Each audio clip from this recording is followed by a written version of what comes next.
C'est toujours ce problème-là d'identification des veuves. Vous savez, depuis des années, nous avons toujours ce problème-là d'identification des veuves. Et récemment, là, nous avons eu une équipe de l'IG, l'inspectorat général, qui est arrivé ici pour identifier les veuves. Mais malheureusement, c'est chaque fois qu'ils passent ici que nous avons après des retombées comme celle-là. Et vous savez que nous sommes dans une zone opérationnelle. Nous sommes dans une zone opérationnelle, on ne peut pas venir nous distraire, on ne peut pas venir nous affaiblir avec ce genre de problème-là.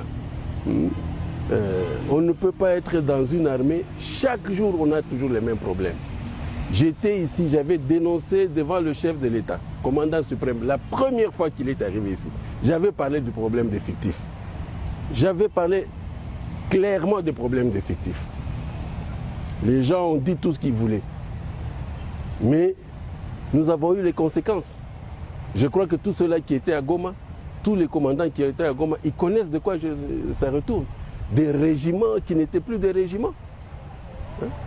Personne, on a donné des rapports et tout, mais rien n'a été fait. Là où il fallait avoir 1200 personnels, on a 300, on a 400. Et jamais ces gens-là ont été mis en cause. Alors aujourd'hui, ça revient encore la même chose. Alors que nous n'avons pas encore fini ce problème-là de personnel militaire. Bon, voilà, maintenant, aujourd'hui, c'est encore les veuves. Et malheureusement, cela se passe dans une zone opérationnelle, ce que je ne peux pas accepter. Nous sommes au XXIe siècle, je crois qu'il y a des choses que nous devons arrêter. On ne doit plus parler de ce genre de problème. Les contrôles là doivent être des contrôles sérieux. Et le contrôle, si le contrôle est sérieux, on va voir le résultat. Un militaire qui est au front, comme maintenant là, nos militaires sont en train de combattre là, le CRP M23, la milice de Thomas Lubanga, qui est, n'est-ce pas, allié au M23. Nos militaires sont en train de mourir. Mais s'il y a un militaire qui est devant l'ennemi, il apprend que les veuves ne sont pas payées.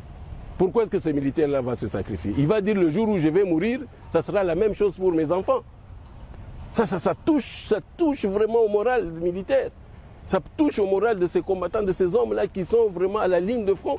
Comment est-ce qu'ils vont combattre s'ils savent que s'ils meurent, à leur mort, on ne va pas s'occuper de veuves, qu'on va traiter leurs veuves comme on est en train de le faire aujourd'hui, qui vise à déstabiliser toutes les opérations. Ça vise à déstabiliser. Moi, j'ai eu l'information depuis le matin que ces femmes allaient se pavaner sans habit dans la ville. Imaginez-vous qu'elles aient fait ça, qu'elles le fassent maintenant. Vous pouvez vous imaginer les conséquences?